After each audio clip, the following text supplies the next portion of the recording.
के चरणन में सदा पुनि पुनि करूं प्रणाम। यही कहूँ भूलूं नहीं मेरे प्रियतम राम।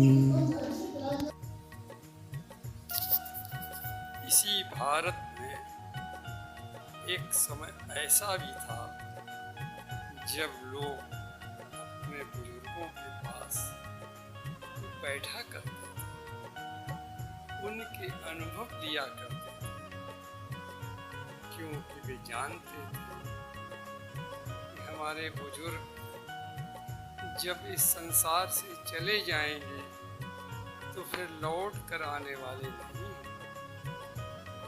इसी कारण से लोग प्रतिदिन अपने बुजुर्गों का आशीर्वाद भी लिया करते। उन्हें मालूम था, उन्हें पता था कि इनके जाने के बाद ये बुजुर्ग केवल घर में टंगी हुई तस्वीरों में तो नजर आएंगे, पर फिर बोल नहीं पाएंगे, फिर कभी आशीर्वाद दे नहीं पाएंगे। लोग अपने बुजुर्गों के लिए उनकी मनपसंद का भोजन भी बनवाते थे और उन्हें खिलाकर उन्हें संतुष्ट रखते थे, क्योंकि वे जानते थे कि इनके जाने के बाद हम चाहे श्राद्ध में कितने भी लोगों को भोजन करा दें, पर ये स्वयं भोजन करने नहीं आएंगे। इतना ही नहीं, लोग अपने बुजुर्गों को मनमाना खर्च भी करने देते थे। वे कभी उनके खर्चों पर रोक भी नहीं लगाते थे, क्योंकि वे जानते थे कि ये तो उनकी अपनी निजी संपत्ति है और हम तो आशीर्वाद रूपी संपत्ति के अधिकारी हैं। लोग सारे काम बुजुर्गों की प्रसन्नता के लिए ही करते थे, पर इसी भारत में फिर धीरे धीरे समय बदला।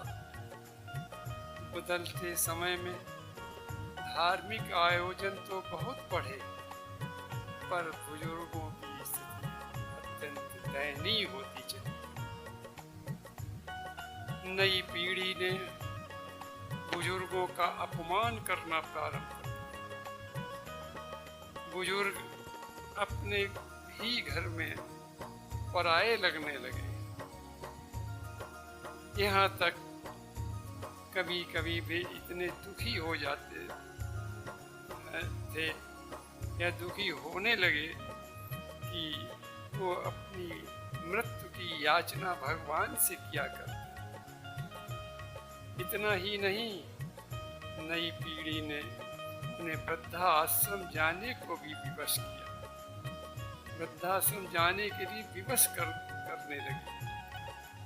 उन्हें पता नहीं कि आज जो व्यवहार वे अपने माता पिता दादा दादी के साथ कर रहे हैं, वैसा ही व्यवहार आने वाले समय में उनकी संतान भी उनके साथ अवश्य करेगी, क्योंकि ये निश्चित है कि कर्म प्रधान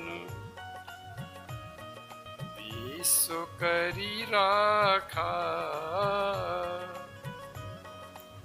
संसार में कर्म प्रधान है। और इतना ही नहीं कि जो जस करई सो तस फल चाखा। हम जैसा कर्म करेंगे वैसा उसका फल आएगा, और वो फल हमें ही चखना पड़ेगा, हमें ही भोगना पड़ेगा, किसी अन्य को नहीं। इसलिए तुलसीदास जी मानस में ये सिद्धांत निश्चित करते हैं कि कर्म प्रधान विश्व करी राखा। जो जस करई सो तस फल चाखा।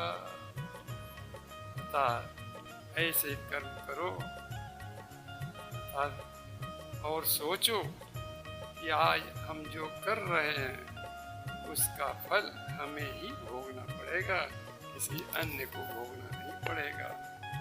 Audio Jungle.